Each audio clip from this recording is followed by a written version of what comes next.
Hello, and welcome back to Crit and Crit. I'm Scint, I'm Axion. and we are, per usual, continuing our playthrough of Final Fantasy V with Harry Potter and the Goblet of Fire. Today's topic, as many of them have been, is another heavy one, but one that hasn't really come up yet in the series, but will sort of be an undercurrent going forward. What do you do psychologically when you walk away from something that part of you knows you weren't supposed to, and others did not? Or to put it in more modern psychological terms, how do you cope with survivor's guilt?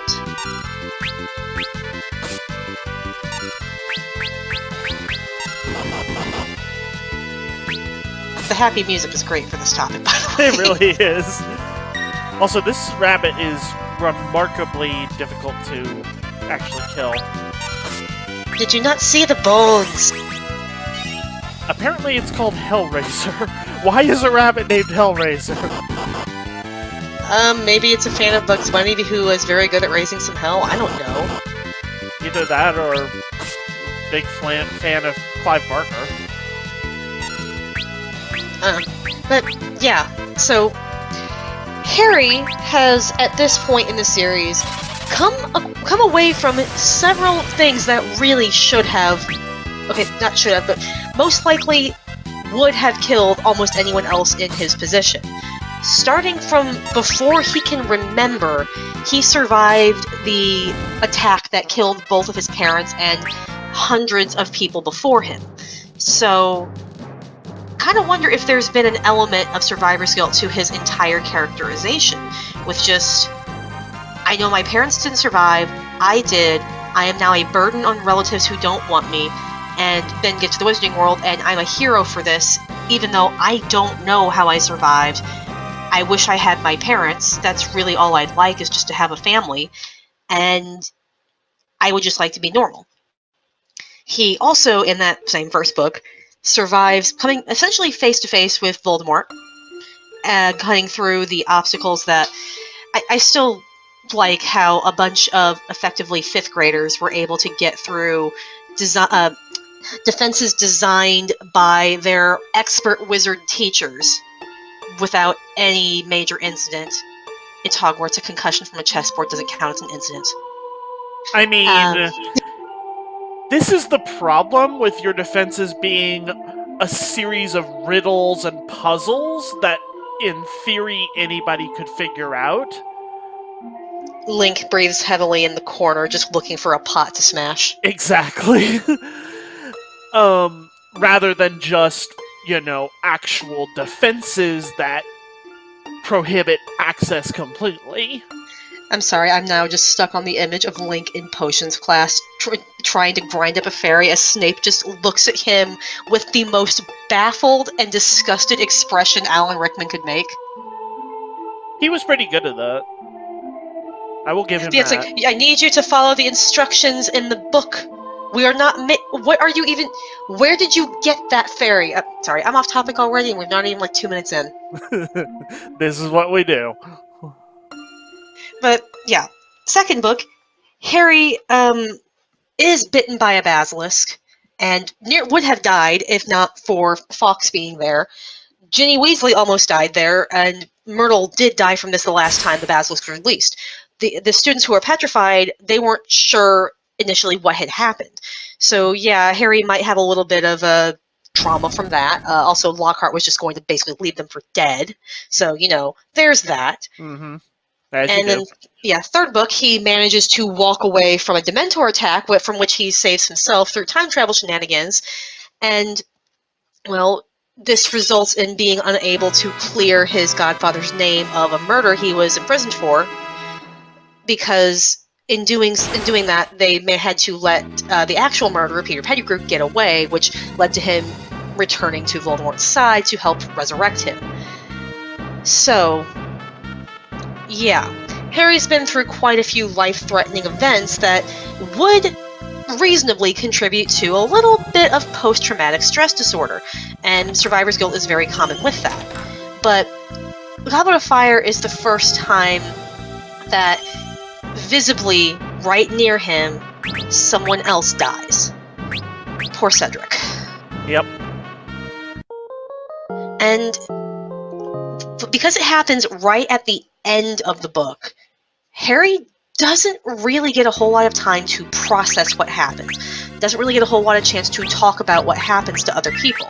He gets to tell Dumbledore and the professors what happened because they need to know what happened right away, but there's a difference between this is what happened and I need to process this, I need a therapist, or at least a expecto therapy spell. I don't know what it would be. I'm pretty sure that doesn't exist. The wizards, as we discussed in a previous video, wizards in the Harry Potter world don't seem especially interested in treating mental issues as much as they do physical. Which is interesting because this is also the book when we find out that, yeah, they do have, like, long-term care facilities, like St. Mungo's, for the insane, because this is when Dumbledore mentions that, the Longbottoms were tortured into insanity. So they're still alive, but, yeah, the wizarding world does not have much treatment for people who have been afflicted non-physically. So, yeah, it's something else to maybe put a pin in on the whole I wish I could live in the wizarding world thing that most of us, when we read the books when we were 10, were like, yeah, this would be the coolest place to live. No, not so much if you think about the actual world building for longer than Rowling did. Yep, as you do. So, yeah. Harry, the very little chance he does get to talk to other people, clearly is not coping well. He tries to talk to Mr. Diggory about what happened, and tries to give away the prize money because he doesn't want it, he doesn't need it. It basically just reminds him of what happened. He wasn't supposed to win it. Cedric had won fair and square. But no, you keep it. I think that's actually a huge factor in why he gives away his winnings to the Weasley twins, because no one else will take away this traumatic reminder from him of the fact that he, by sheer luck and twist of fate, managed to survive something that a better trained, more capable wizard couldn't.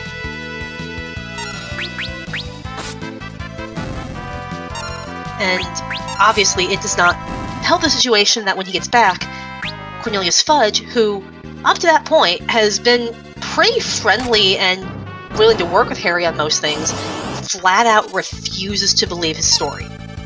So, you know, when you have a traumatized child, exactly what you want to do is start having a panic about your re-election. That's a good psychological help move. Pro tip.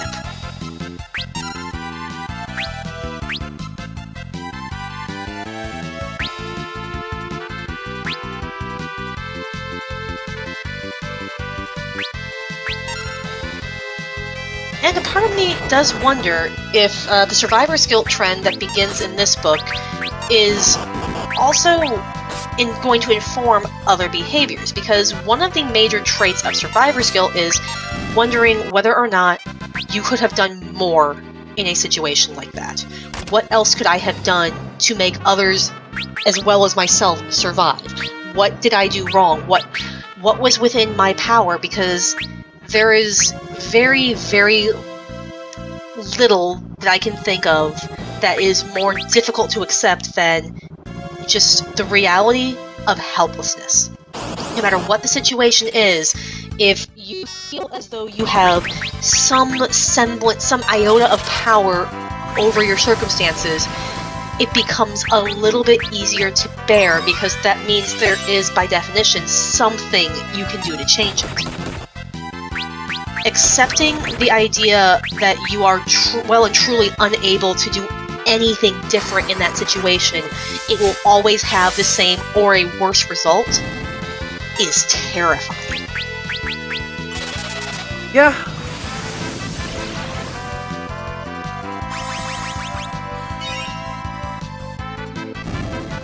And this is jumping ahead slightly. In Order of the Phoenix, it is mentioned that Dumbledore barely explained what happened before sending them home for the year. So, Harry does not really get the chance to tell what happened to people, to give his side of the story or anything, which leaves people to make their own minds up about things, which will have story ramifications, which we'll talk about when we actually get to Order of the Phoenix.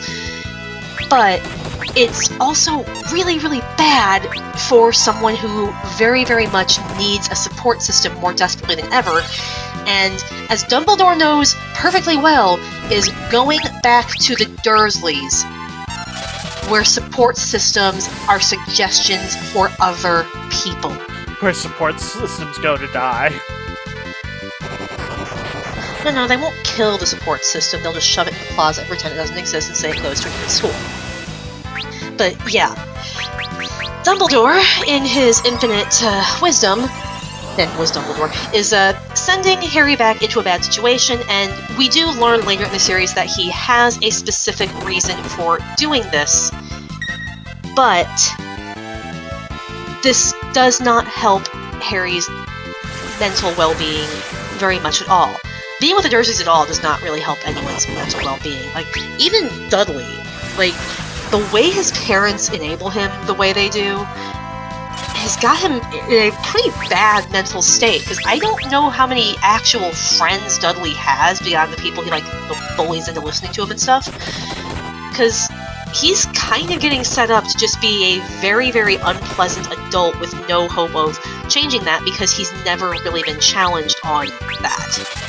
And yeah, so maybe if you you have a kid here who needs to be with people who care about him, you could have sent someone with him to the Dursleys. What are they going to do? Chase the wizard away? They've seen what happens when they stand up to the wizards, which sounds a lot worse than I was meaning it. But yeah. On the other hand, not wrong. Like, just send Harry to the Dursleys, just say, check it and say, hey, I'm alive, and then go stay with the Weasleys for the summer. The Weasleys would not mind, the Weasleys love having him around, and it would spare everybody a huge problem.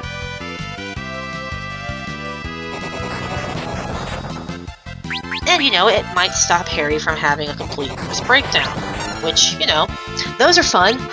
There is nothing more fun than just getting overwhelmed with things, having recurring nightmares of traumatic events that happen to you at your magic school, and, not being able to talk to anyone about it, which means it just festers and gets worse.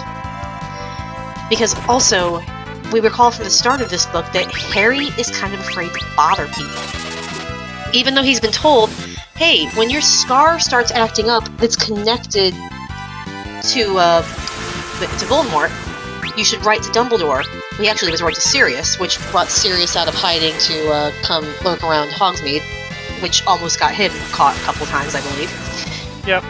Yeah, Harry was afraid to bother Dumbledore, even though telling Dumbledore from the start, hey, I'm having issues here, might have gotten him removed from this situation a little sooner so he could have a support system and he could learn, like, coping mechanisms. You can't develop those in a vacuum. People have to teach you ways to manage things that you're not familiar with, and the Dursleys sure as heck are not going to be in a position to help the nephew they never wanted.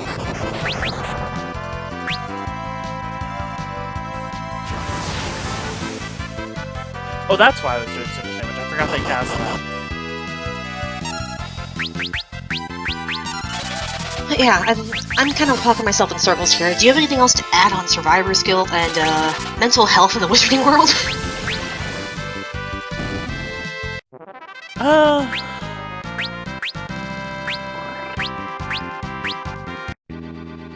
Not really.